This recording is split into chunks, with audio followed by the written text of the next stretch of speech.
offensive player and their best defensive player. Welcome to the Outback Sports Podcast. As we crack open another Breheny brewery, the Royal Lager tonight. I had one of these Friday night, eh? Good drop. Nice drop, aren't they? Jamo, how are you? Fruit salad, yummy, yummy. I'm going good, boys. I'm still a bit upset that the old Brewers haven't made their way down to me yet. Feel a bit sad that my hand is empty and not having a delicious Wild Dog Pale Ale or Ballarat Bitter. So can't wait for them to make their way down to Melbourne. Well, you were at war, bro. You could have swung past the old Tui residence and picked up a few on the way home. Yeah, a day out in Warburg was enough for me, mate. I was just gunning it straight home after that one. When fair enough too, I would have chased you out of town after that set shot attempt. For the listeners that haven't seen it, get on our Instagram and have a look at Jamie's set shot attempt. 20 metres out directly in front, and my God, you couldn't hit the side of a barn door, you prick. There was more to this. Aid. So it was a windy old day, as it always is out in Warburg, and that has given me no excuse because it was probably 15 metres out, to be honest with you. I've done a bit of a Ben Brown. I've gone too far back. And then as I'm walking in, I'm overthinking the wind, and I'm like, oh, is it blowing right or is it blowing left? And I've ended up going with it's blowing to the left when it was definitely blowing to the right. So I've aimed it out, put it out to the left, and then as I've put it down, I've done a Charlie Cameron and half dropped the ball in the ball drop, come off the side of the shoe, and it's gone about genuine 25 metres to the left and hit a car's windscreen, so it could not have gone any worse. Challenging I'll watch on the socials. Thanks to the Cons for sending that one in, but yeah, tough watch. I got there and went straight out for pretty much 3/4 time, and we warmed up out at that end of the ground, Jamo, and I was giggling about it. And then when you did, to give you a little bit of credit, it was a fucking windy day, and I was kicking the ball there, and I'm like, look, I wouldn't have gone that bad, but you did have an excuse. They did build a wind farm in Warburg for a reason, I can promise you that. But you didn't just miss. You've missed it by, as you said, 15 metres. It was more impressive to miss how bad it was missing than anything else. I was a bit upset that old Conzi didn't have the camera out when I put us in front in the last quarter there. That one didn't get filmed, but Massive. Yeah, anyway. I come, Biggsy, another listener of the program, come in all chuffed. He goes, you should have seen Jamo. He's just banged one home to put the boys in front. I was like, oh, well, I saw one of the other attempts. Did you get this one on film? He goes, nah, didn't. So I didn't see it, so it doesn't count. How did we go on the weekend anyway, gents, while we're on the topic? I played a quarter and a half and busted my leg. I thought I'd snap my leg again, which wasn't ideal, but got the results back just bone bruising, so I'm just getting a bit soft with my old age, I think. The way you were carrying on, I thought, oh no, he's broken his tibia or fibia or whatever it was again, and I thought it was curtains for your year, but... Yeah, well, I've broken it in 2019, and it felt exactly the same pain, same spot in the leg, everything, and I just was like, well, that's that, but yeah, good result, happy days. Probably won't play this week, I wouldn't have thought, but in for the first week of finals. You should have just told everyone it was broken, Adam, and just rolled with it and just looked real tough going back out there, yeah. Well, I wasn't going back out there. I was crying like a little girl, I can promise you that. We had a very convincing win. We played Carnham in the Peckers, and we won by 160-odd points. It's a fair old margin. That is a pizzling in reserve football. And I've got a special shout-out to my full forward, Kirby Neville, kicked a career-high 13 goals. 13! And I think it puts him something like 11 goals clear in the reserves league goal kicking. Yeah, so I'm not catching that. Fingers crossed we can put one or two more in his hands this weekend, and he can have himself another day and get himself some silverware. But no, a very good day. Got it on the end of 4 straight myself. Ah, yes. But, that doesn't get looked at when a bloke kicks 14. No. 13. Sorry, 13, sorry. But yeah, no, and I will say he wouldn't have kicked 13 without my help. He did say it after the game, so no, it was a very good day out. How'd you go, Jamie? Yeah, we got the win in the end. Finally Well a bit done. of form. I was genuinely considering that it might be father time about 3 or 4 weeks ago. Well, the whole season really, been thinking that. But when you just start finding a bit more of the ball again and sort of remind you why you play, and now I'm a little bit unsure going into next season. We might run it back just so I can get to that 50-game milestone, boys. I love to hear it. There's a little bit of form being found. It's like a golf round turn. 100%. You play You one play good one round. good hole right at the end of the 18 and it brings you back, doesn't it? So true. The AFL wasn't kind to the podcast this weekend, though. Dogs, Hawks, and Birds all lost. And I don't know who was the most pathetic out of the three either, to be honest. Bulldogs, you can't. North Melbourne haven't beaten a top 8 side under Alistair Clarkson. They're fucking pathetic. They're gutless. They have now. Oh, yeah, but Bulldogs aren't a top 8 side, so it shouldn't even count. No, I agree. That should not count. That was hard to watch from the Dogs, but yeah. Buried my head in my phone that night. Hawks were shithouse as well, turn. We were gutless, let down Murph's multi on the Friday night. God. Thank God Michaela was overseas. We made a mutual agreement not to talk about the game the whole time, and I'm very glad I agreed to that because that is probably the worst I've seen Hawthorn play in about 3 years, I reckon. Yeah, and the Birds, just another honourable loss, which at some stage they don't become honourable anymore and they start to shit you a little bit, especially because at half-time I thought we were nearly the better team, so... Harley getting that big dirty corky didn't help. Didn't really How help. was that Brandon Starcevich hit? That Massive. was huge. That was an absolute monster.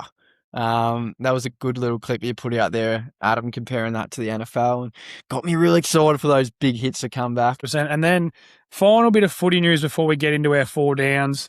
Taylor Walker has announced his retirement at the end of the year, so... And ignore Jerker for Christ's sake. Dixon, instead of that, look at the squaring pound. This man is genius. Dixon. Jimmy, you've called it beautifully, Jim. Oh, nice work, Jamie. But the Texan, a fantastic career, one of the Crows' greats. Yeah, done at the end of the year. Probably not a real surprise. No. The thing with Adelaide at the moment too, they have a gazillion tall forwards. It's not a bad problem to have, but yeah, I think Texan probably saw the writing on the wall as well as, well, he's probably nearly 40, so good career for the Texan. Cheers to the Texan. It just gives the Crows a little bit of extra, come on, let's just get it done this year, doesn't it? So, not that no more on the Crows later. Maybe they kick into gear this week. Just last thing, Jamo. So, Aid, you've had a go at the Royal Lager before we get in. Give us your first takes. As I said when we caught up with James Breheny, I'd actually tried one of these before. So one of the local pubs in Ballarat had stocked these and I thought I'd give one a go. I quite like these. I think I preferred the Wild Dog Pale Ale, and I'm not a big Pale Ale guy either. So, but I reckon if I'm giving you a rating, an honest rating, I'll give you 8 out of 10. 8 out of 10. They're like a lager with a hint of fruit, but not too fruity. So, like, it's not a Carlton or a Great Northern or something that's really bland. It's got that little bit of flavour, but not sort of like firthy, I would say. Yes, yeah. Or like a Stoneham would. So I quite enjoy them. It's a nice drop. Another 1.5. My last thing with the Breheny Brewery beers is how beautiful.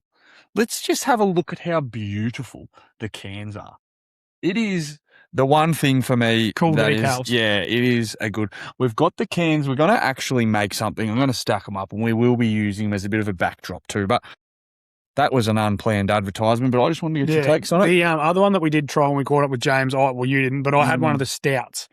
And a few listeners of the program know that I'm a big Guinness man, very big Guinness man. We're going to have to start. Creamy fucking pints. We're going to have to split the B.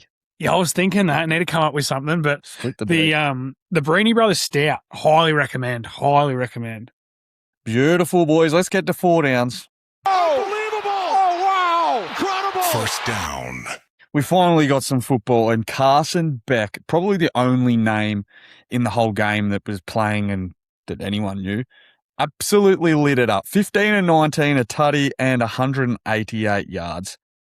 Football's back. It wasn't much good. Even like the score was pretty like overwhelming. Haynes King ran one in to score late and everyone goes, oh, football's back, a good game. It wasn't a good game. I didn't watch much of it, but the bits I did see, it wasn't great standard. You're better off watching a college game. I was talking to the draft route boy, Sammy. He's not big on Carson Beck and he goes, Carson Beck probably making me eat me words a little bit. I said, brother, he was playing against worse opposition than the national championship. So it's probably to be expected, the Carson Beck performance. This is the one thing I got for you boys, though. The NFL Hall of Fame game would have to be the most overrated, like ridiculous name ever. Like you hear NFL Hall of Fame game and you think, I've got to tune into that. But it's just the preseason game that no one cares about. It's a wank. It's a genuine wank. And the worst part is, like, they didn't even put two decent franchises up against each other. Like, two fucking shit sides playing their second, third, fourth string players.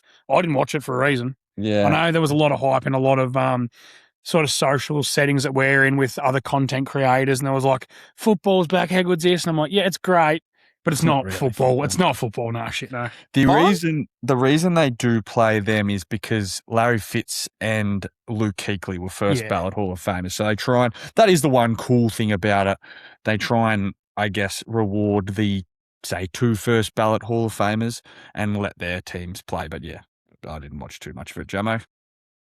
Boys, I watched the whole game and I'm going to fully disagree with you. And I don't know if it's just because it's been obviously that drought, the longest time without football. I thought it was a cracker.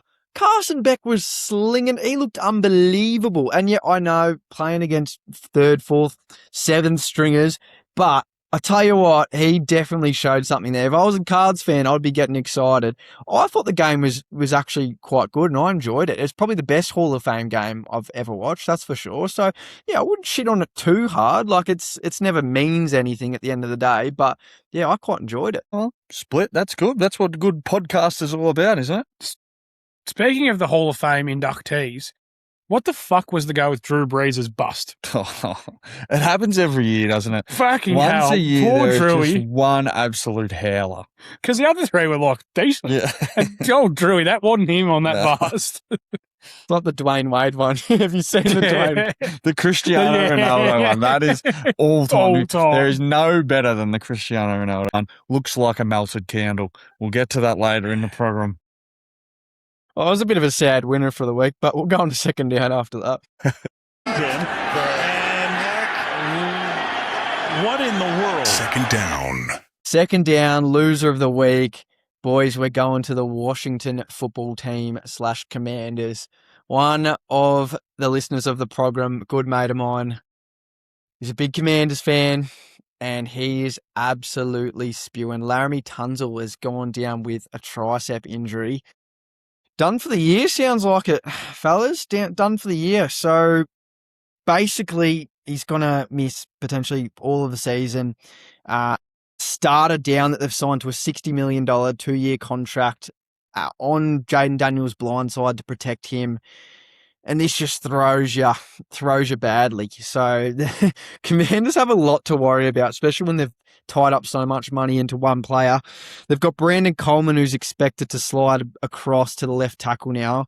But yeah, he's basically going to be replacing one of the best pass protectors in football, which is obviously easier said than done. So it'll be interesting to see how this plays out. The one positive, which is barely a positive, is it didn't happen mid-season. You're not scrambling. You still got another 4 or 5 weeks, however far we're out now, to give someone else the starting reps at left tackle and get used to it, and not be thrown to the wolves mid-game or mid-season. So what do you reckon? How do you reckon this affects the Commander season, boys? I got to go first.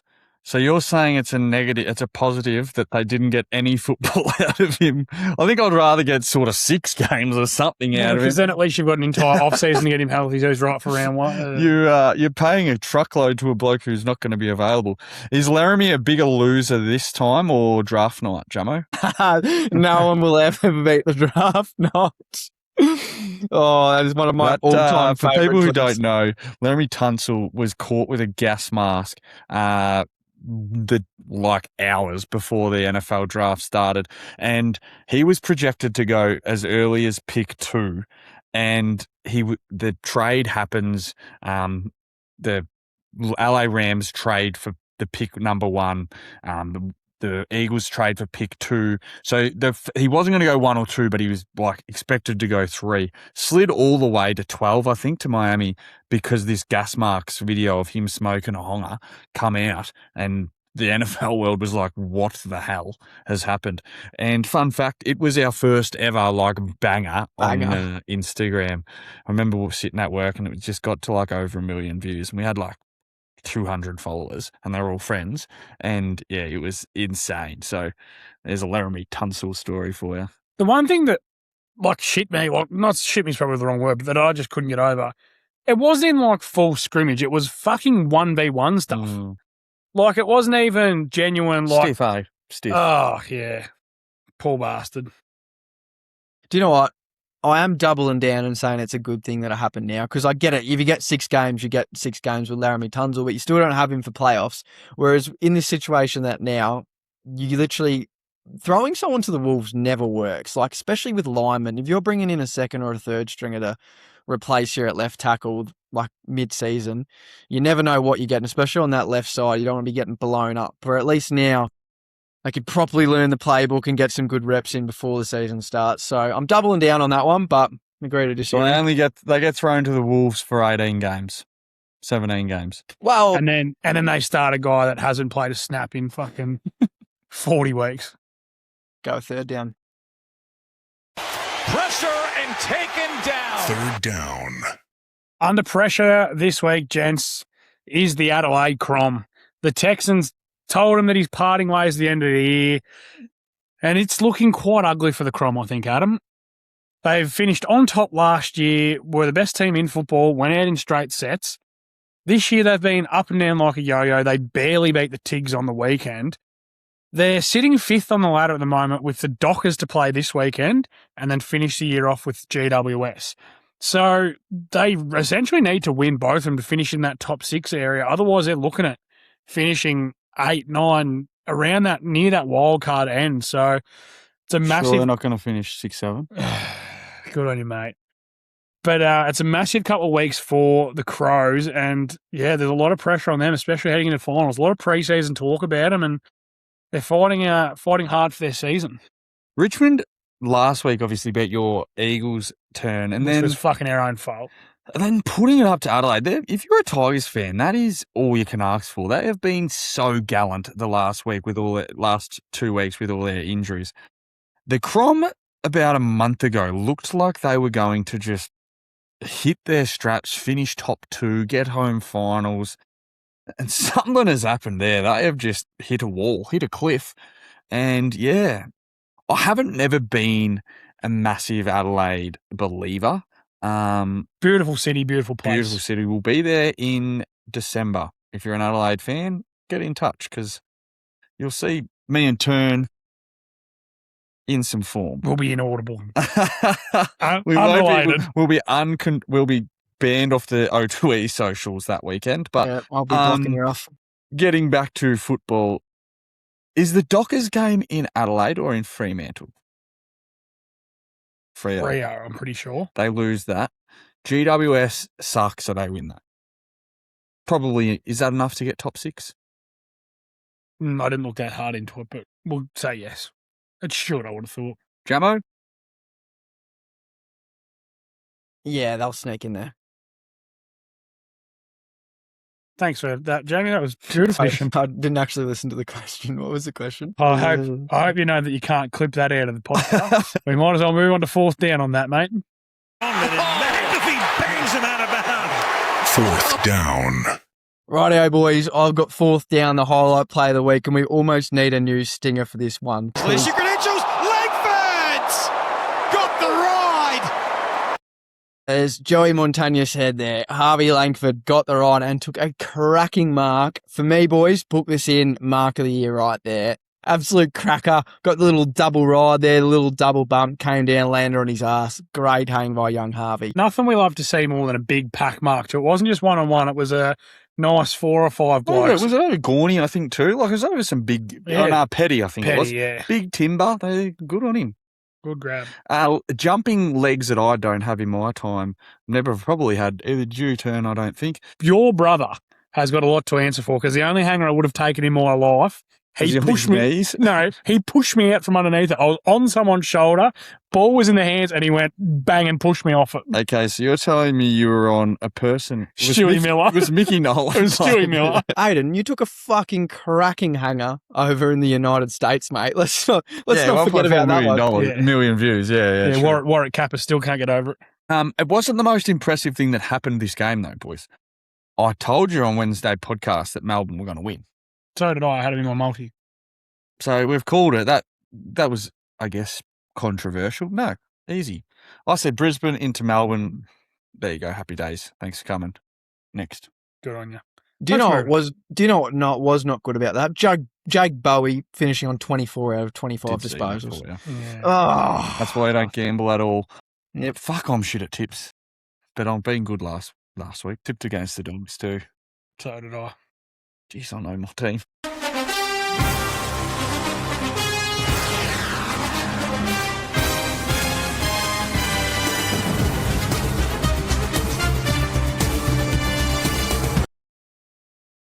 Now, the Stinger Man's been busy and we love it. That sound gets me juiced up. Love it. Gets me so excited. I'm ready to run through a brick wall with a helmet on. As Baker Mayfield said, I can feel it in my plums.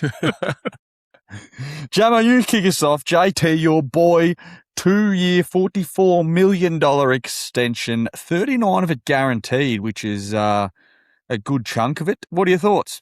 I like it being 2 years because I don't like long deals on running backs that are aging, but I love this for us. We're all in right now. If we can't make it happen, then this is going to be one of the most failures of spendings of money of all time. So we've literally gone out, we've paid our quarterback, we've paid our receiver, we've paid our running back. Let's just go get some wins. Let's get back to the playoffs. Come on, Colts. Real happy about it. The only issue is you've paid your quarterback who might not be much good. You've paid your wide receiver who might be a bit unproven. This one does make sense because JT has led the league in rushing. He is a star. 44 billion, 39 guarantees. Fair whack, but no, I'm with you, Jamo. I think he's still a first-round fantasy pick. He's still one of the best running backs. Top 5 running back. Yeah, so Top three. He's a top 3 running back. He's gonna have another good here we year. go. Turn. We love this. How many running backs would you name better than Justin JT? No, like 3. I'd give you 6. Oh, Five. 6. I think at worst he's 5. Go and give it to us. I'll give you 5 better. Gibbs, Bajan. Bajan, I was going to Achane, say Achane's my 3. Achane. He's McCaffrey. tiny. You're taking De'Von Achane over Jonathan Taylor. How many De'Von, yards? thank you very much. How many? What's De'Von Achane's Have you got the king in there still? PB in yards? Mm. What's the most yards and touchdowns he's ever had in a year? Shut up, mate.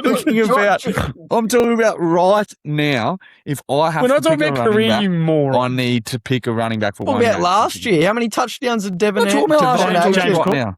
Yes, James Cook. There's your 5. Okay, well, Adam, can we partake in a friendly bet? Yes. I don't gamble, but I will. Box of beer bet is I'll always have nice. a box of Breheny Brothers Brewery. We'll go with the Royal Lager. What do you want? De'Von Achane touchdowns versus Jonathan Taylor touchdowns Yeah. and yards. I'm saying he's going to beat him, have more touchdowns and more yards than De'Von Achane. Put a slab on it. That Is doesn't it total? Is it total yards, like receiving as well? Because if that's, you might as well buy me the slab now. Let's go both. We'll go all-purpose yards plus touchdowns as well. So 2 bets, one on touchdowns, one on yards. No, one bet that Well, can't Jonathan really be one Taylor's- bet because what happens if Yeah, exactly. Taylor does one and Achane does the other? Achane. No, I'm saying the bet is that Taylor will have more in every single category. So I just need him to be better at one. Yeah. Yeah, which he's Oh, not. that's easy. That's a and he fucking won't. easy bet You to might make. as well. Yeah. You might as well hit up James from Breheny. And Congratulations, you just earned a box of beer. might as well hit up James Breheny and get me a box of the Royal Lagers. Can't wait for this one to come true. What else we got? Well, before we head along, we will be seeing you, my JT, in the USA of November. Just a little sneak peek, Teaser. listeners. Let us, if you know, you know. You probably don't know, but to November we will be watching Jonathan Taylor. Speaking Hopefully. of running backs that are better than Jonathan Taylor, Jahmyr Gibbs. He got paid. He got paid. Unfortunately, thanks to Bajan, he only got paid an extra $500,000 more than him, but 3 years, $75.5 million with 51.5 guaranteed. Just like Bajan, not enough. They're the 1 and 2. They're the best 2 running backs in the competition. I would have happily paid him as much as he wanted for as long as he wanted. I think he's that good. I just think it's a win for the Lions. They couldn't not let him get what he wanted, and happy days. We know how much you love him, and we'll try and be the I guess, the non-Gibbs The lovers. voice of reason. Yeah, the voice of reason. But I totally agree. He's young, 3 years. He's going to be in his prime. He's had that Montgomery for his first few years, so he hasn't been bashed into. He's not an Isaiah Pacheco, who's now his teammate, but he hasn't been sent to the Wolves. He has had that partner in crime. I think it's a massive deal, and I think, as we've said and teased last week, he will be the number 1 pick in the Australian Content Creators Fantasy League because he is a star. Jamo? Yeah, I think it's time for Sonic to become Sonic and Knuckles. He is going to be the every down back and he's going to have a biblical year. Wouldn't surprise me if he pushes close to 2,000 this year, boys. Yeah, couldn't agree more. Let's move on. The next big news is Stephon Diggs signing with the Commanders. It's been rumoured for a while. He's been training out at Maryland. We had a reel go pretty viral, over 22,000 likes on this reel. Jeez. He was saying he said he still believes he's the number 1, but he is the best number 2 in football. So Jamo, we want you to give us the best combos, 1 and number 2s, better than Terry McLaurin and Stephon Diggs. Oh, good one. Jeez, you put me on the spot here. How many off the top of your head, how many do you reckon you could think of? Well, there's 3 easy ones, I reckon. Yeah, I'd agree with that. We'll give you the 3 easy ones. You get thinking, Jamo. So we got CD and Pickens. Yep. Jahmyr and T. Higgins and Puka Nacua and Devontae Adams. Yeah, all right. Well, now you've taken the easy ones. It's made my job even harder, but there's got to be a fair few out there. I'm probably taking Justin Jefferson and Jordan Addison, boys. Would we pay? Yeah. Well, I just have Jedders over 1.5 of the other 2. Yeah. Amon-Ra and Jamison Williams. Yep, easy. Comfortable. Taking Cortland Sutton and Jalen Waddle over. That is a debate, but I'll give it. I'm fair paying bump play on. AJ Brown and Romeo Dobbs. You can't take I've had Romeo Dobbs a lot in fantasy, and he always bails you out. He's a great wide receiver too. He's not better than Diggs. I'm not saying he's better than Diggs. I won't give you that. I think the combo.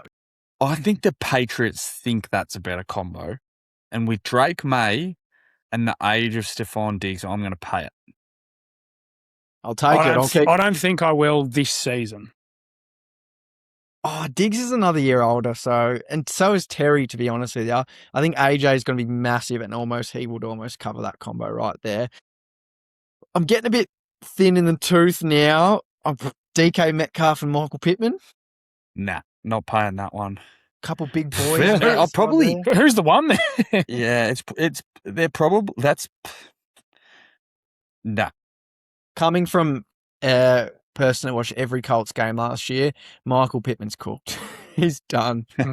He's done. Your answer. He was my favourite player for a long, long time, but he has taken too many hits, I think. The other one I could probably throw out there is Nico Collins and whoever's wide receiver 2 at the Texans, just because Nico's a star. Well, is that going to be Tank Dell? Jaden Higgins, I'd say. If Tank Dell's healthy, I'd pay that. I think we need to see Tank. Like, he's been very injured. Yeah, I just like Tank. I think Jaden Higgins is going to be a lot better than Tank this year, boys. I reckon he's going to have a massive year. But anyway, so Stephon Diggs, he was what? There's maybe 5. So he's probably not that far wrong. Still plenty. Next place I want to take this is, what does this mean, Jamo, for your man, Brandon Aiyuk? Yeah, what does it mean? And he's certainly not my man, but he is an honourable member of the off-field All-American. He's holding down wide receiver. He's more my man because I've held him in fantasy for the last fucking 2 years. I think everyone's got him in the league at some point because he's just sitting there and you think, oh, what if he does come back and bring back that amazing form? Well, I can tell you for sure, boys, he's not going back to the Niners.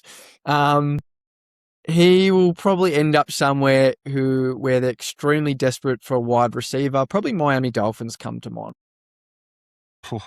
I'm not sure that's a good fit. Culture fit. Yeah, not ideal.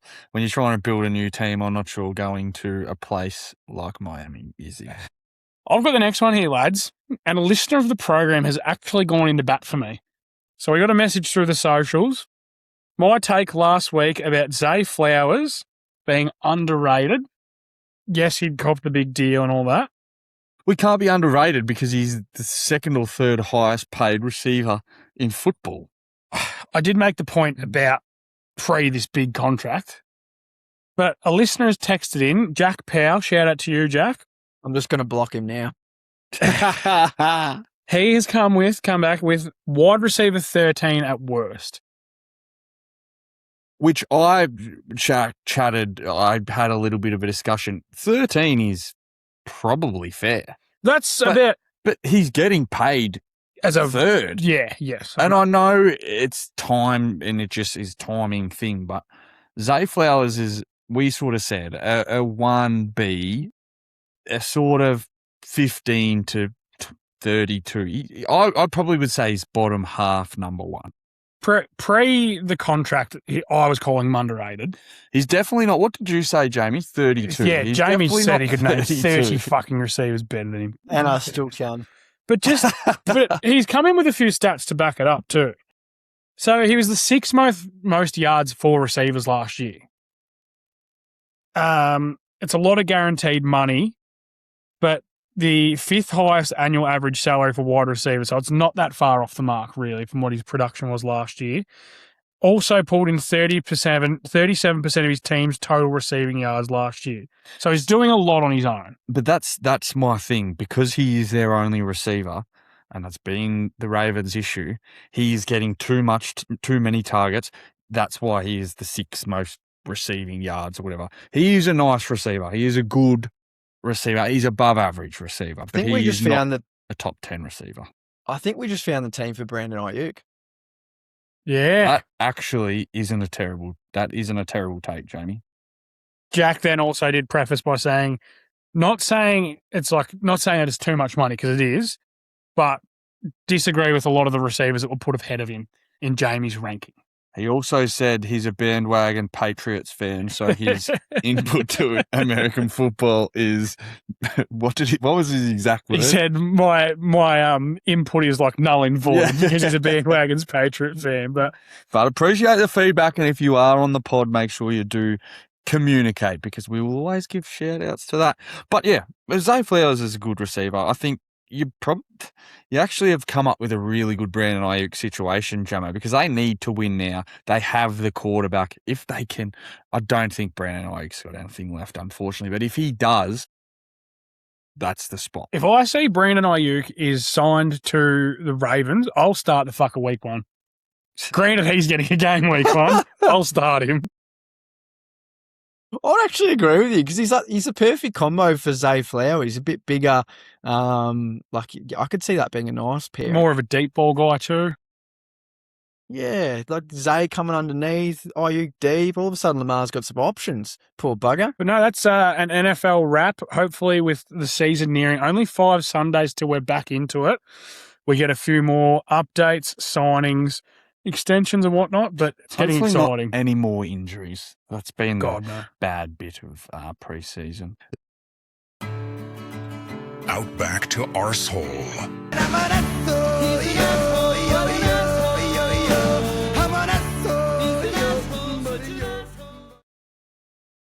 Outback to Arsehole.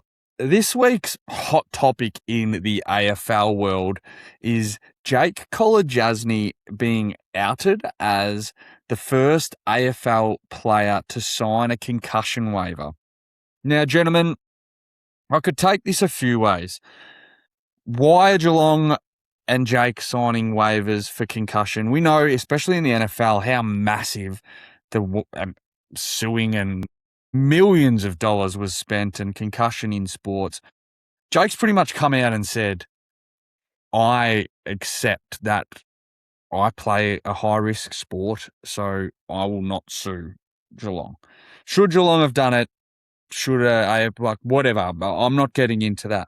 The arseholes are whoever has leaked Jake Kolodjashnij and that this happened. There is no way in hell this needs to be common knowledge and the public needs to know it. This is Jake's personal, private medical records. Like, imagine if someone just goes handing out your medical records and... Oh, Jamie would be fucked. Oh, but yeah, that is one thing in life you should just... is private, your personal medical records. He is a professional athlete, so already there is enough knowledge about his injuries and whatnot. But the arsehole who has leaked this, because look, what do you get out of it? I understand the reporters got to do their job. They've reported it. They're not the arsehole. The person who has said to the reporter, or Geelong, or this person has signed the waiver, you're a fucking arsehole. The one that I find baffling is that we can't have AFL players' weights, Yeah. but they're going to go around and they can leak this massive contract that Jake has obviously tried to sign in confidentiality has now been leaked and the entire fucking AFL world knows about it. It's a disgrace. My thoughts are a little bit different on this, boys, and I 100% agree in everything you say, and that definitely shouldn't happen. But I think it's an absolute fucking joke that this even was let happen in the first place. And I don't blame Jake Kolodjashnij at all, because if you're a young bloke in your late 20s, you're playing for your career, your livelihood, there's money in front of you for the next 3 or 4 years, and that's the only thing. I don't know who came to them. It was the club or whoever came to him and said, hey, we're only going to sign you if. What else is he going to do? Of course he's going to sign it. Like any young bloke would sign it, especially if you've got this amazing opportunity to play football at the highest level. So I think this is shocking from Geelong, an absolute joke that this is even a situation in the first place. And I also think it's bullshit how the AFL have gone about it as well. How there's been no punishment handed out to Geelong absolutely baffles me, when how seriously we should be taking concussions in sport and are starting to take it. I think you could almost point the arsehole straight back at Geelong and straight at the AFL as well. Okay, so I preface your comments and I'm going to say I don't disagree, or I'm not going to have an opinion on what you say, Jamo. My arsehole wasn't that, but we will move on to what you've just said. It's not shocking your opinion though, Matt. When you're Barrack for Hawthorn and Geelong are anything Geelong do, yeah. It's not a shocking opinion. Absolute joke. What are they buying houses down there for players, cotton ons, paying them under the level? They're driving players out of nightclubs in the middle of the night, and they just get away with a slap on the wrist every time. It's fucking bullshit. Honestly. I actually have a funny story about the land. So a person I know knows one of the big sponsors at Geelong. This is a real podcast talk that could get me a slap on the wrist, but I'm going to tell it anyway because the listeners deserve it. Content. There was is it Jay Polkinghorne, the new big key forward? How Geelong just consistently find superstars like this is beyond me. But this person was at a box with the big sponsor, and he tongue-in-cheek says to them, well, you're going to have to find him a block of land too, don't you? And he goes, oh, yeah, that can be done. And he goes, he said it like he was joking, but he wasn't joking. Fucking it. Shock. Yeah. Absolute shock. Everyone knows this, but yet the AFL just seems to look over it and, we did our investigation and nothing came from it. It's fucking bullshit. They didn't even look under the blanket. Absolutely shits me. And then in this situation, they've genuinely done a player wrong, one of their own players wrong. The only thing I disagree with you is I think if Jake Kolodjashnij wanted to sign at any other football club he signs, he's good enough to be. He's not going to get delisted. That's my point. It's not like he's a bottom tier. He's not a VFL player that's trying to get a spot. He's recognised. He's played a lot of AFL football now. That one, he's good enough that he's going to get a game anywhere else he goes. 2, he's a grown man that can make his own decisions. And 3, he's also an elite athlete that's got enough resources to be able to pay for lawyers, managers, enough people to have in his corner to say, yes, this is a good idea, no, this is a bad idea. At the end of the day, if it's what he wanted to do, well, then you can't really go at the AFL or Geelong for doing it if Jake's just as happy to do it, I don't think. No, you can turn, because it's alternative. What happens? He plays for Geelong. Yeah. No. What if alternatively Jake gets a really bad head knock, all of a sudden, some of obviously the symptoms of having severe brain trauma is you can't speak, you can't fucking chew your food, you need full-time care. What if that goes on and he's not covered? Then that comes down, how can you do a person wrong by that? Well, Jake's made his bed. It's time to fucking lay in it. Yeah, for the rest of if that's the repercussions, Jamie, don't sign the contract. As I said, he's a grown man with enough people in his corner to say, this is a good idea, this isn't a good idea. At the end of the day, it's Jake's decision. And Geelong's an AFL football club that have a duty of care for their players. Yeah, that's a fair point. Yep. Anyway, moving on. We'll keep the podcast moving. My only thought on concussion and that side is I find it hard as just a local footballer that AFL players can then sue the AFL club or players. For a local guy, what happens if said person plays local footy and has the same injuries you're talking about, Jamie, but they don't get paid a wage like AFL players do? But it's such I don't wish CTE on any human because it just looks awful. Well, you see what happens with Antonio Brown and how that's gone. Exactly, yeah. You do make a good point, Adam, because you're right. That is the risk that any local footballer takes because you're not getting paid out if you get a bunch of concussions, but you also got less to play for. You're not playing for your livelihood. You're not paying to put food on. You're not playing to put food on the table. And it is a slippery slope because if we did go down that route, then all of a sudden we become America where you can't have any local leagues because there's no medical care for players that do get injured like that. So you do make a good point there. I've already got arthritis in my elbow, which isn't football related, but it's another sport. Got a busted shoulder that I can barely that hurts doing that now. That's all from just playing local footy. So I know long term my body isn't going to be premium as someone who didn't. But the joys that I've got out of playing football with my local footy club, the community, I would say far exceeds the long-term damages, but I might be 50 and think, why the fuck did I do it?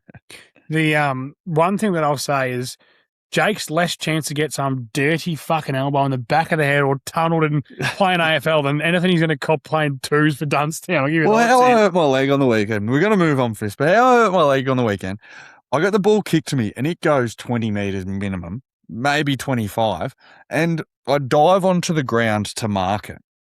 The dumb umpire calls it not 15 play on. So the Warburg bloke just jumps clean on my leg, all his weight through it. So not only did the umpy bust me leg, it cost me a goal because I was 10 out straight in front. Oh, the AFL umpires wouldn't have caught it. Well, they might have, but they shouldn't have. Intern file time, Jamo. We're getting held down. We've got a busy schedule. Garts Guillotine.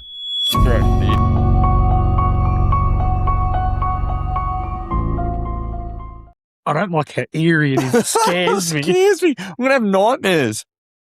Well, boys, you know who's going to be having nightmares this week?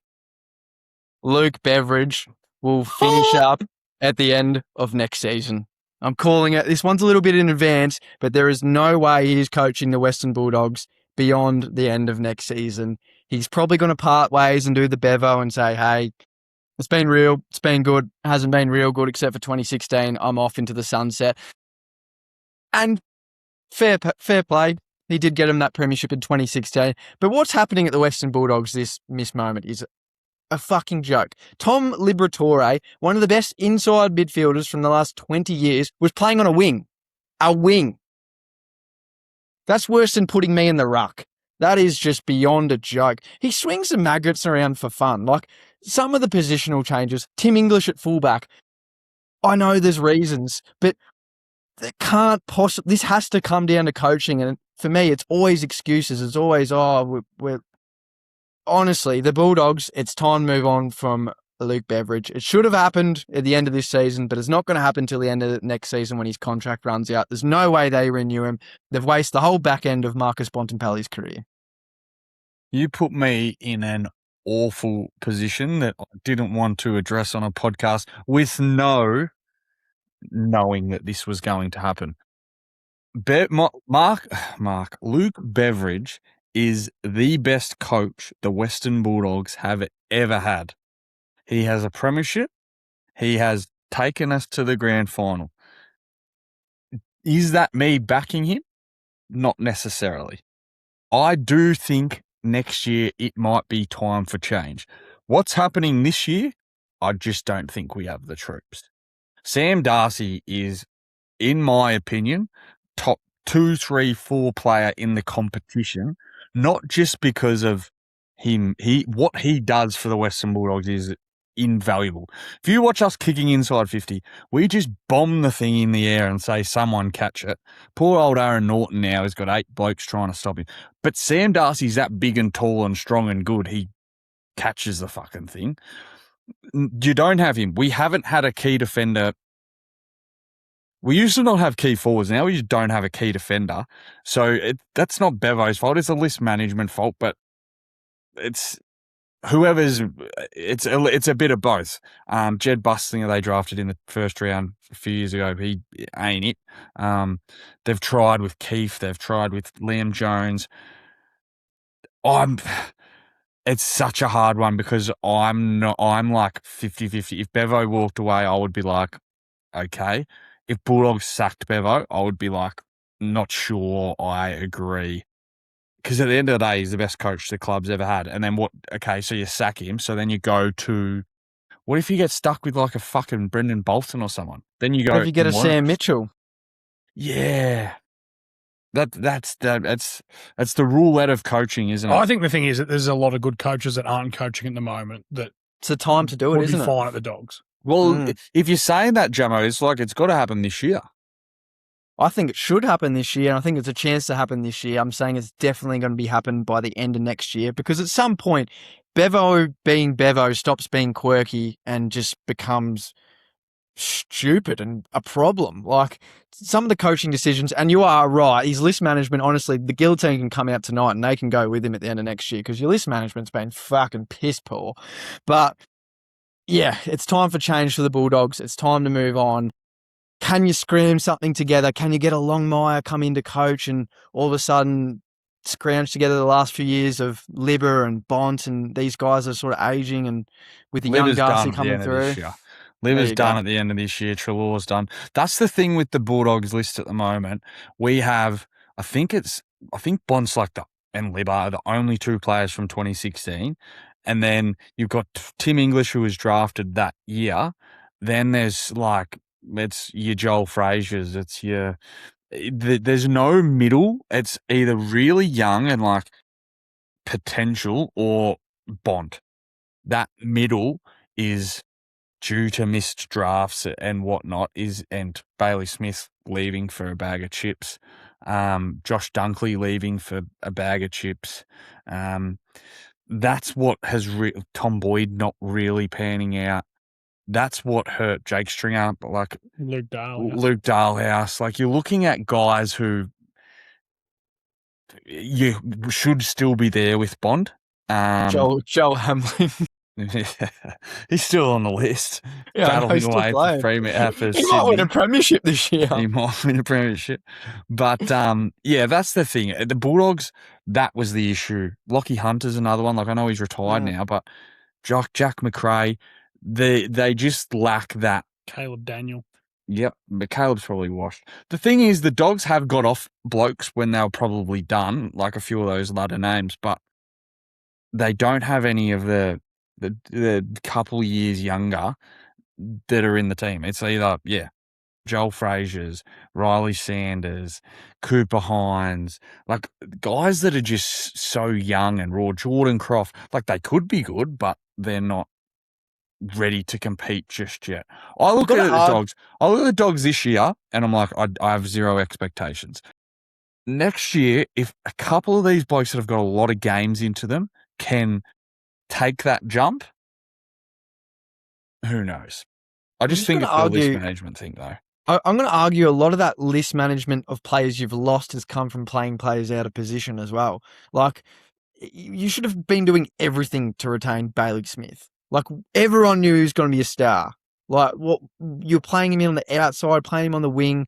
We all knew he could be literally a guy that could run on the agate, run his dick off, get 35. Yeah, he lacked running defensively, and there's a few reasons why, like he was pushed to the outside, but that comes down to poor coaching to me and the reason why he left. The hard bit for then right there is, well, the midfield was Liberatore, Bontempelli, Dunkley. The year Dunkley left, he was an inside mid. So, yes, he got thrown around previously, but he won the best and fairest year he left. So it was like, yeah, you can say, like, in an ideal world, well, yeah, give Bailey Smith a go. And I totally agree. Like, we should have done everything, paid him whatever. We, as you just mentioned earlier, we probably couldn't have paid him as much as Geelong could. But there's always been that reason why. Like, it's a hard one. Like, at the moment, Weber playing on the wing, it's just because he's not in our best midfield mix. It's got to be Ed Richards, it's got to be Marcus Bontempelli, and it's got to be Riley Sanders, Joel Frazier, that sort of crew. So, yeah, it's just very torn. And before we get talking too much about Bulldogs, we probably need to move on. But, yeah, it's a hard one for me because the last thing I want to see is Bont just not get the opportunity like a Miles Garrett. Like, you don't want him to just waste the end of his prime, but it's also just, I'm not sure we got the troops to really compete. So thanks for dropping that. Oh, fuck the snapper. It was his fault. Welcome to the Intern Files with the Intern. Any danger hit me between the nipples, mate. Right out. This week, I've found this is one that I'm really proud of that I've dug up. He did come pre-pod and go, this is a good one, boys. I'm very happy with this one. So, the Chicago Bears have never had a 4,000-yard passer in their history. No way. In their entire history. You're So, kidding. they haven't really had like a genuine standout star like quarterback since Sid Luckman. Do you know when Sid Luckman played? I don't know who Sid 1938. Luckman is. Well, Jamie, not far off. 1940s. I'd never heard of him either. That's why I fucked his name up. But yeah, so they haven't really had like, I think he's one of their best quarterbacks of all time. They haven't had a genuine out and out like superstar quarterback. The guy, they've obviously got Caleb now, who I'll get to in a moment. But you look at even like teams like the Browns and the Jets that have been in similar situations to the Bears have both had one. Joe Namath was the first ever quarterback to throw for 4,000 yards, which at the time was massive. So Shout out Joey Namath. yeah, but He enjoys a beer nowadays, really, boys. but yeah, two franchises that have had just as much heartbreak and heartache as the Bears have at least had a quarterback to do it. They've been close. Jay Cutler come within 200 yards in 2014. There was another guy who I also didn't know his name, but come very close within about 200 yards as well. Caleb Williams is the closest that they've ever had last year with 58 yards. He was 58 yards short of 4,000. He's going to be the guy. Like I think he'll get it this year. I honestly think he is my MVP Smokey this year, which is another take in itself. But I just could not believe that in their entire history to never have a quarterback throw for 4,000 yards. One of like the oldest, proudest franchises too, the Yeah. Chicago Bears. The Bear brand, the badge. Chicago, one of the biggest cities in the States. It is honestly shocking. I would have thought every franchise would have had one, but as we sort of roll into intern a little bit more history and our content we're going to talk about in our Instagram profile is going to be a bit more history. That is a very good take. So Thank you very much. good one. Jamo, got any thoughts?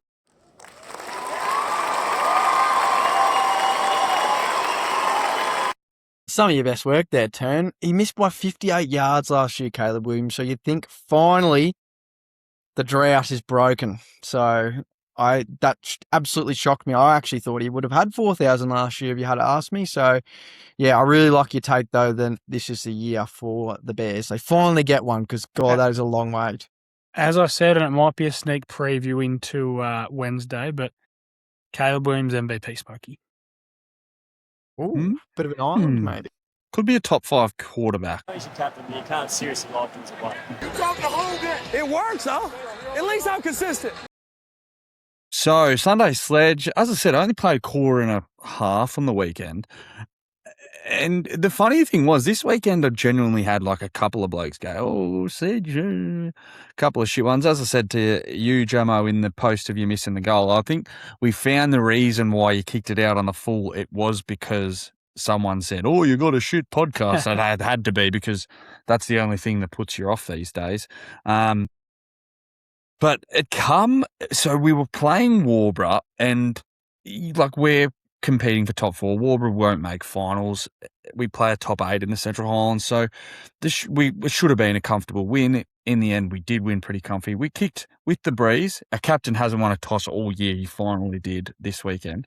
We're 5 goals up at quarter time, and this was the first little Sledge I cop was like, oh, boys, we've got them right where we want them. And I was like, how? You're down by 5 goals. Oh, it's a 5-goal Brees. I said, mate, you're lucky to kick 5 goals for the rest of the day. I don't know what the end score was because I didn't stay and watch, but the second quarter come around and a guy's kicked a goal, and one of our boys has kicked a goal, and a little bit of push and shove, a bit of feeling, which we love. I do try and avoid it though, Turn, because pushing and shoving, it just fatigues you. Unnecessary. Well, unnecessary. Leave it to the big boys to rub shoulders. I'm all for like verbally doing it, but when it actually comes to push and shove, not for me. No, thank you. And a good friend of the program, very good friend. He did out himself a little bit, but I'm not going to out him. I'm going to go a bit more in depth into what actually happened. So the fella that he did it to, I've been in trouble on this podcast for saying people's weight, and it's not me saying this. I'm not the one that you have to preface it. I'm just, this is what was said. Some people get upset. He said, the person from Gordon, which wasn't me, said, have a look at your rig, mate. You are as sloppy as a melted candle. And I genuinely was in this push and shove, not in the push and shove at all. I was walking past, I try and break it up a little bit. I had to walk away absolutely pissing myself laughing. I was just giggling, and I'm still battling the throat at this stage, and I'm like, this is a good like cook throat. And it was one of the funniest. Have you ever heard someone be called a melted candle? Built like a melted candle. If I cop that, I'd be fucking so flat. You know, look at the wax and the melt, and it's just like that's worse than being called a garfish. That's a shocker. I genuinely, you don't lol often. That made me laugh out loud. Nah, it's good. Boys, cob any? I didn't again, which is sort of annoying me. And I did say to fella that I've played a lot like footy and cricket against and whatever, always have pretty good banter when we play against each other. Played him in our cricket grand final last year. And I was expecting something from him. It normally gives me something. Didn't give me anything. And I said the same thing to him. I was like, I'm not getting it. He's like, oh, I'll end up on your podcast or whatever. And then as Kirby now in the last quarter, I think he might have been on 12. So needed one more to kick his third and break his record. And he was getting a little bit shitty because I just sagged 4 blokes in front of him, and it was a real shit fight. Ended up literally. And then I ended up passing him his 13th goal, whatever. No worries. And but at some stage there, this fella, like, he just said something like, oh, geez, you're a sook, or you're sooking it up or whatever. And friend of the show, Ben Dunwoody, the meat we call him, has the most iconic voice you'll ever hear. He turns around and goes, why don't you worry about winning the toss and batting next time? After in the grand final for cricket, just gone. They won the toss and decided to bowl, and we put on 300. Won the game in the first innings. But it was very funny for me. It made me giggle, especially seeing as Meter's played 3 games for the year. Yeah. So he's playing at least. Yeah, so we love the stick. I think it was Meter's 3rd game for the year, but yeah, it made me giggle. I wasn't getting involved in any sledging myself, but it made me laugh. Jamo, did you get one? I got plenty about me kicking, mate, but I was pretty quick to give it back and let him know I was aiming for his car. So. That's quite funny. Well, we actually have one sent in this week. Yes. Which we fucking love. Classic behaviour from a reserves captain playing seniors. I'm not going. I won't get into it. But We can talk. He's been you could say a promoter of the program. very big I wouldn't promoter, say he's been a friend of the program, but he's Certainly been not. a promoter of the program. He says, quote, this person says, he was strutting around like Conor McGregor, thinking he was the most important person on the field. As the opposition coach, I'd had enough and engaged in a one-way discussion. Knowing that he was the captain of the reserves, I acknowledged this and went on to thank him for filling in for the day. He took this like a dirty carp. From then on, I called him fill-in. Fucking good stuff. Bravo. Bravo. And then he follows up with it. What is it about reserves blokes filling in to play seniors feeling the need to be the loudest, most obnoxious on the field? I'm pretty quiet when I come to play. If I ever get the chance to play senior footy again, I'm very quiet, go about my business because I know I don't belong there. This is the same bloke that has chirped off at 3/4 time of our grand final. And newsflash, fella, I had the silverware by the end of the day, didn't I? It's, yeah, for context, yeah. That is what it is, but that was very good. Fill in is one of the better sort of nicknames, and I'm definitely. This is the best thing about Sunday Sledge is I can now steal these, and in my waning years of my footballing career, I can start Candle. You look like a melted candle. Hey, fill in. Nice to know you're here. So yeah, I really appreciate it. Keep him sending it in. The Sunday Sledge, Jamo. Some good news, I think, coming for the Sunday Sledge in the following months. Ooh, we like to hear that.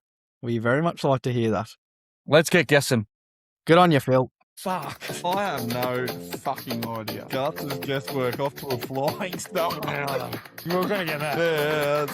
Yeah, this is a cracking segment. You heard the stinger, boys. The guesswork is back. Turn got done last week, didn't you?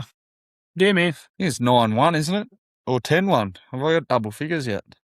You did have you had your 10th win last week, but 10-1. Turn has had 2 wins, and the Turn himself thought of the format for this week. Fuck, I should have researched it.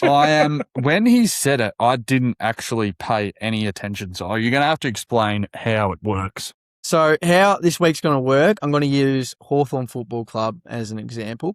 So we say most games played of all time. I'm going to say who is the 7th most games played of all time for Hawthorn. You guys are going to exchange guesses, and the first one to get it right gets the point, and then we move on. So does that all make sense? Yeah. It's nearest to pin, yeah?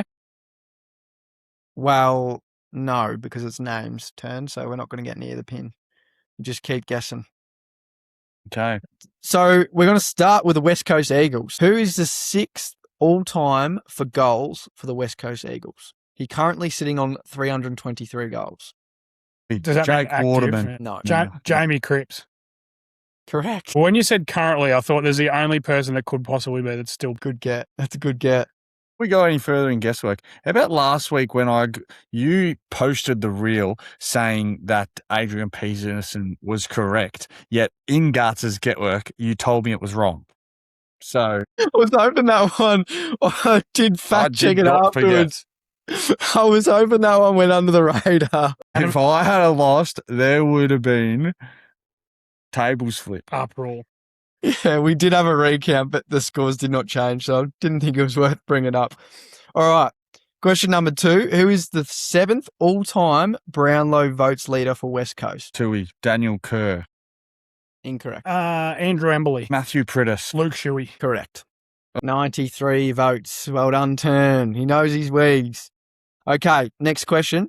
Who is the 10th all-time most Brownlow votes for West Coast? Glenn Jakovich, Matt Prittis. No. Daniel Kerr, No. Daniel Chick. Terrible. Chicky Andrew Baby. Embley, Josh Kennedy. Ben Cousins. Shannon Hearn. No. Great podcasting. I can't even think of like West Coast players that would get votes. One more guess each. Philip Matera. Can I have one more after this? 3, 2, 1. Peter Matera, because I guessed the wrong Matera. Dean Cox. Oh, Coxie. I thought Cox was higher than that. He wouldn't have been anywhere near who I was going to guess. All right. We're on to the Western Bulldogs. Who is the 10th all-time for games played for the Bulldogs? Marcus Bontempelli. Correct. So what's that? 3-1. 2-1. 2-1, sorry. Who is 10th all-time for Brownlow votes for the Bulldogs? Luke Dalhouse. Luke Darcy. Nathan Brown. Scott Wind. Brownlow medalist. Daniel Gian Siracusa. This is so hard because Bulldogs have been in existence for 120 years. I'll give you a hint. His name has been mentioned at some point on tonight's podcast. Tom Liberatore. No. What has Correct. been mentioned tonight? Correct. I go. Oh, is that 3, 2, 1. I'll go with Josh Dunkley. No. I'll go with Bailey Smith. No. But I was going to go Josh. I was going to say, we've rattled off about 12 of them. Caleb Daniel? No. Jack McRae. Correct. Really? There we go. Okay, last one. Who is 12th all-time for Brownlow votes for the Bulldogs? Josh Dunkley. No. You haven't said him yet. Tony Liberatore. No. Another Brownlow medalist. Lockie Hunter. This is we'll be here all night, I think. The 12th. Like, you could have gone early. 12th is just... We're both looking at Adam's 2016 Premiership team up on the wall. He's not in there. He's not in there. Robert Murphy? No, he's not in that. He didn't play. He did his ACL. Is he in the photo, though? He is. That's what I said. Not in that Premiership team. Brad Johnson. Think like 2010. Played for 2 clubs. Daniel Cross. No. Oh, fucking. Blonde Played hair. for 2. Nathan Brown. That's 2 guesses. I've got 2 guesses. Well, you fucking go on that slow. Wow, fuck. Sorry. I've got the world's easiest guessing. And he's just giving blonde hair. He's giving Adam Cooney. Yes. Turn. Fucking hell. He won a Brownlow for fuck. Brownlow. And he's just 12. Fuck me. That's why I thought it was good. Oh, right. What's the score check? 4-2. No, jeez. It's definitely 4-2. 3-2. 3-2. 3-2. Last one, boys, is the Cleveland Browns. We're going to some even playing turf. Adam will get this. I'm going to preface that all these players have played in the last 10 years for the Browns. Unless I've played the last 5, I'm fucked. The 12th of... Who is 12th all-time in receiving yards for the Browns? Jarvis Landry. Fuck. That was my guess. It's Rashid Higgins. Odell Beckham Jr. Amari Cooper. Gary Barnage. No. Jerry Judy. David No. Njoku. The Chief, it is. Fuck, It's that the was a good Chief. one. Is that Tied 3 up. all? Yeah, that's 3-all. Okay. Who is 3rd all-time in rushing yards for the Cleveland Browns? Nick Chubb. Correct. Oh, that is so unfair. How? Well, I just... You were fucking sitting on your hands. Yeah, I was. Who? He's real butthurt about that one because he knew it. That was going to be his guess. Who is? Yes, Well, there was not really any other guesses. Jim Brown, I don't know who 2 is. Eric Metcalf, probably. Who is 5th all-time in the Browns passing yards? Baker Mayfield. Correct. Oh, I was going to fucking hell. I was sitting on my hands. 4 apiece. Are we tied? Yeah. All right. Who is the 6th all-time for test runs in Australia? Travis Head. Mark Wall. No. Steve Waugh. No. Michael Clark. No. Adam Gilchrist. No. 3, 2, Alan Border. 1. No. Justin Langer. No. Matthew Hayden. No. That was like one and then the other. 3, 2. I'm just saying Simon Kadich just so I say an answer and stay alive. No. So many good names out there. 3. Darren Lehman. It's not right. No. He's Don. played in the last 15 years. Okay, then I'll take back my answer of Don Bradman. No, we because- can't. No, on to turn. Well, you can't give Well, him a no, guess go, before go, me. let him go. Let him go. He's played in the last 15 years. Michael Bevan? Nah. Stephen Peter Devereaux Smith. No. Oh, I thought it had to be. Opener. Now we're really fucking giving it away. David. Fuck me. Warner. That's fucking ridiculous, Jamie. Fuck you. Don't stop celebrating. He's a bloody president of a cricket club here, and he couldn't get our boy Davey. He's your boy. No, he's not. I fucking hate David. Love Davey. Oh, You love off. Davey. No, I'm with you, Jamie. That's fucking No, ridiculous. no, turn. If you hadn't had 38 guesses prior, then we wouldn't have had to narrow it down to something. Boy I reckon I could Davey. name the 4 ahead of him too. Boy Davey. Oh, well, you didn't get that one, did ya? Fuck you. He asked for a cricket question because he was like, I'll win this. No, And I asked for he cricket got because it we wrong. both watch it. You asked for cricket because you knew. Well, move on. Anyone who He's thought that so was sad. shit segment, Aiden came up with the idea for that one. So Well, no, blame you me. fucked the segment. Yeah, that was The terrible. segment would have worked so much better if you had done it how I told you to. No, I'm it wouldn't sticking work. by intern here because it was one answer each rather than 83 answers. We live, we learn, and we move on. And sorry for me that has to edit that tomorrow, and sorry for everyone else to listen to that. It is a floundering way to finish the podcast. The Garts get worse, isn't it? Garts get worse. Before we fully lose the listeners, if you have listened this far, we fucking love you.